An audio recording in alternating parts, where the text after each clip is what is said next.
Assalamualaikum warahmatullahi wabarakatuh. Perkenalkan, nama saya Muhammad Gaddafi. Saya dari kelas 01 SMGE 037. Di sini saya akan menjelaskan tentang teori investasi. Di sini ada pengertian teori investasi. Investasi merupakan konsep aliran ataupun konsep karena besarnya dihitung selama satu interval periode tertentu. Tetapi investasi akan mempengaruhi jumlah barang modal yang tersedia pada satu periode tertentu. Tambahan stok barang modal adalah sebesar pengeluaran investasi satu periode sebelumnya. Di sini ada macam-macam investasi. Yang pertama ada investasi dalam bentuk barang modal dan bangunan. Yang tercakup dalam investasi barang modal dan bangunan adalah pengeluaran-pengeluaran untuk pembelian pabrik-pabrik, mesin-mesin, peralatan-peralatan produksi, dan bangunan-bangunan atau gedung-gedung yang baru. Karena daya tahan barang modal dan bangunan umumnya lebih dari setahun. Seringkali investasi ini disebut sebagai investasi dalam bentuk harta tetap. Dan yang kedua ada investasi persediaan. Investasi dalam bentuk persediaan bisa juga dilakukan dalam bentuk persediaan bahan baku dan barang setengah jadi atau sedang dalam proses penyelesaian. Tujuan kebijaksanaan persediaan ini juga tetap dalam konteks meningkatkan pendapatan atau keuntungan di masa mendatang. Ya, di sini ada faktor-faktor yang mempengaruhi tingkat investasi. Di sini ada yang pertama ada tingkat pengembalian yang diharapkan. Kemampuan perusahaan menentukan tingkat investasi yang diharapkan sangat dipengaruhi oleh kondisi internal dan eksternal perusahaan. Nah, di sini ada contohnya kondisi internal perusahaan. Kondisi internal adalah faktor-faktor yang berada di bawah kontrol perusahaan. Misalnya tingkat efisiensi, kualitas SDM, dan teknologi yang digunakan. Ketiga aspek tersebut berhubungan positif dengan tingkat pengembalian yang diharapkan. Artinya, makin tinggi tingkat efisiensinya, kualitas SDM dan teknologi, maka tingkat pengembalian yang diharapkan makin tinggi juga. Nah, yang kedua ada kondisi eksternal perusahaan. Ini kondisi eksternal yang perlu dipertimbangkan dalam pengambilan keputusan akan investasi terutama adalah perkiraan tentang tingkat produksi dan pertumbuhan ekonomi domestik maupun internasional. Jika perkiraan tentang masa depan ekonomi nasional maupun dunia bernada optimis, biasanya tingkat investasi meningkat karena tidak tingkat pengembalian investasi dapat dinaikkan. Yang B, ada biaya investasi. Yang paling menentukan tingkat biaya investasi adalah tingkat bunga pinjaman. Makin tinggi tingkat bunganya, maka biaya investasinya makin mahal. Akibatnya, minat berinvestasi semakin menurun. Yang C ada marginal efficiency of capital atau tingkat bunga dan marginal efficiency of investment. Nah, contoh-contohnya ada yang pertama, di sini ada marginal efficiency of capital. Investasi dan tingkat bunga yang dimaksud dengan marginal efficiency of capital adalah tingkat pengembalian yang diharapkan dari setiap tambahan barang modal. Makin tinggi tingkat bunga, tingkat investasi makin menurun. Dan yang kedua, ini yang ada marginal efficiency of capital dan marginal efficiency of investment. Yaitu adalah kurva yang menunjukkan hubungan antara tingkat bunga dengan tingkat investasi dalam suatu perekonomian dengan memperhitungkan perubahan harga barang modal. Yang ketiga, nilai waktu dari uang. Contoh-contoh nilai waktunya yaitu nilai sekarang atau present value, yaitu adalah nilai yang dihitung pada saat sekarang atau saat ini. Di sini ada rumusnya yaitu PV sama dengan X sama dengan N dalam kurung 1 plus tanda tanya. Contohnya, di sini ada contoh soalnya, yaitu Rudi ditawarin sebuah rencana usaha dengan investasi awal sebesar 100 juta. Selama 5 tahun kemudian nilai nominal uang yang diperoleh sebesar 160 juta dengan bunga pinjaman dari bank sebesar 15% per tahun. Yang B ada nilai masa mendatang atau future value, yaitu kebalikan dari menghitung nilai sekarang dari aspek investasi yang direncanakan. Yang tadi sebelumnya yang sudah dijelaskan. Dan di sini ada rumusnya nih, yaitu FV sama dengan A dalam kurung 1 plus R tutup kurung N. Contoh soalnya yaitu, ini ada nilai uang Ibu Salma saat ini adalah 100 juta. Dan dirinya akan mendapatkan bunga sebesar 12% dalam periode waktu 3 tahun. Nah, cara menghitung nilai uang masa depan Ibu Salma adalah sebagai berikut. Tahun pertama FI1 sama dengan 100 juta dikali dalam kurung 1 plus 0,12 tutup kurung sama dengan 112 juta. Dan tahun kedua FI2 sama dengan 112 juta yang tadi dihitung di tahun pertama dikali dalam kurung 1 plus 0,12 tutup kurung sama dengan 125 juta 400 ribu. Dan tahun ketiga FI3 sama dengan 125 juta 400 dikali dalam kurung 1 plus 0,12 tutup kurung sama dengan 140 juta 492.800.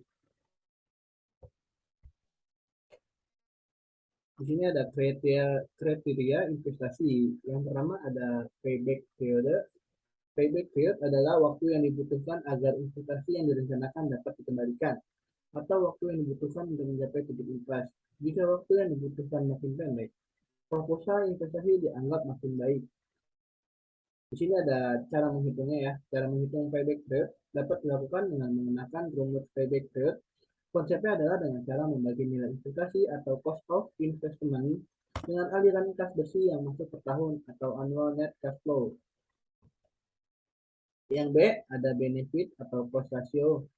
Benefit atau cost ratio mengukur mana yang lebih besar biaya yang dikeluarkan dibandingkan hasil yang diperoleh. B yang dikeluarkan dinotasikan sebagai C atau cost, output yang dihasilkan dinotasikan sebagai B atau benefit. Jika nilai B atau C sama dengan 1, maka B sama dengan C. Output yang dihasilkan sama dengan biaya yang dikeluarkan. Bila nilai benefit atau cost ratio lebih kecil 1, maka B itu lebih kecil. C yang artinya output yang dihasilkan lebih kecil daripada biaya yang dikeluarkan, dan sebaliknya. Keputusan menerima atau menolak proposal investasi dapat dilakukan dengan nilai B atau C.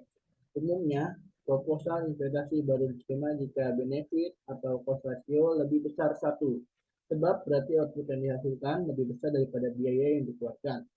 Berikut rumus matematis untuk menghitung benefit atau cost ratio. Ini BCR sama dengan benefit cost ratio, FI sama dengan total pendapatan, TC sama dengan total biaya. Ini ada yang ketiga ada net present value. Untuk membuat hasil lebih akurat, maka nilai yang sering didiskontokan. Keuntungan lain dengan menggunakan metode diskonto adalah kita dapat langsung menghitung selisih nilai sekarang dari biaya total dengan penerimaan total bersih. Selisih inilah yang disebut net present value. Suatu proposal investasi akan diterima jika NPV lebih besar 0, sebab nilai sekarang dari penerimaan total lebih besar daripada nilai sekarang dari biaya total. Perhitungan NPV salah satunya dapat dilakukan dengan menggunakan alat. Seiring perkembangan zaman, menggunakan Microsoft Excel, yang perlu dilakukan adalah tinggal memasukkan angka-angka dari nilai investasi awal. Presentasi tingkat keuntungan atau diskonto, kemudian memasukkan arus kas masuk atau keuntungan yang ada di setiap tahunnya. Syarat dasar rumus NPV diketahui dengan mendengar NPV atau rate value. Setelah dipahami barulah bisa memasukkan data yang dibutuhkan. Yang keempat ada internal rate of return. Internal rate of return adalah nilai tingkat pengembalian investasi dihitung saat NPV sama dengan 0. Jika pada saat NPV sama dengan 0, nilai IRR atau internal rate of return sama dengan 12%, maka tingkat pengembalian investasi sebesar 12%. Keputusan menerima atau menolak rencana investasi dilakukan berdasarkan hasil perbandingan IRR dengan tingkat pengembalian investasi yang diinginkan atau R. IRR yang diinginkan adalah 15%, sementara IRR atau internal rate of return hanya 12%. Proposal investasi ditolak. Begitu juga sebaliknya, saat menghitung IRR akan didapat net present value atau NPV ditetapkan 0 agar dapat mengetahui hasil akhir IRR. Anda harus mencari tahu diskon rate yang dapat menimbulkan NPV positif. Maka dari itu dibutuhkan rumus perhitungan sebagai berikut. IRR sama dengan I1 plus NPV1. NPV1 dikurang NPV2, I2 dikurang I1 dengan keterangan sebagai berikut. IRR, internal rate of return, I1 yaitu tingkat diskonto yang menghasilkan NPV. NPV plus I2 sama dengan tingkat diskonto yang menghasilkan NPV. min. NPV1 net present value positif, NP2 net present value negatif. Begitulah penjelasannya. Kesimpulan dari teori investasi ini yaitu adalah investasi adalah sebuah aktivitas menyimpan atau menempatkan dana pada periode tertentu dengan harapan penyimpanan tersebut akan menimbulkan keuntungan atau peningkatan nilai investasi. Seorang yang berinvestasi disebut dengan investor atau penanam modal. Tujuan investasi ini adalah untuk meningkatkan nilai kekayaan dong. Contoh, misal Anda memiliki investasi berupa emas yang harganya naik setiap tahunnya. Tentunya hal tersebut akan menjadi sumber penghasilan tambahan untuk meningkatkan harta. Nah, di sini ada saran-sarannya, yaitu saran pertama, pahami konsep dan risiko investasi terlebih dahulu sebelum memulainya investasi. Dan yang kedua ada memiliki tujuan keuangan yang jelas. Anda harus mempunyai tujuan keuangan yang jelas sebelum berinvestasi. Dan yang ketiga ada tentukan instrumen investasi. Anda harus menentukan instrumen-instrumen yang Anda mau lakukan jika Anda berinvestasi. Yang keempat ada buka rekening investasi. Sebelum Anda memulai, Anda harus membuka rekening terlebih dahulu. Dan yang kelima ada jalankan investasi secara disiplin. Anda harus disiplin di saat Anda sudah memulai investasi. Dengan 5 saran berikut, itu bisa membuat Anda menjalankan berinvestasi lebih baik.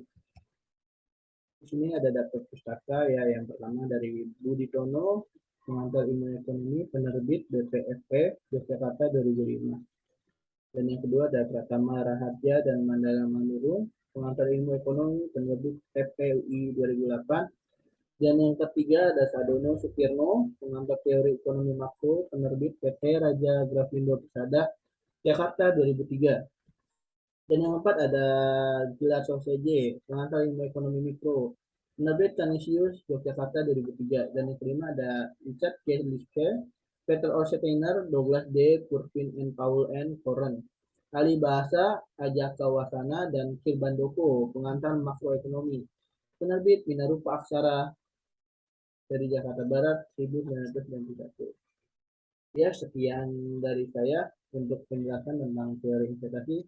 Jika kurang jelas, mohon dimaafkan. Jika ada kesalahan kata-kata, mohon dimaafkan. Lebihnya, sekian dari saya. Wassalamualaikum warahmatullahi wabarakatuh.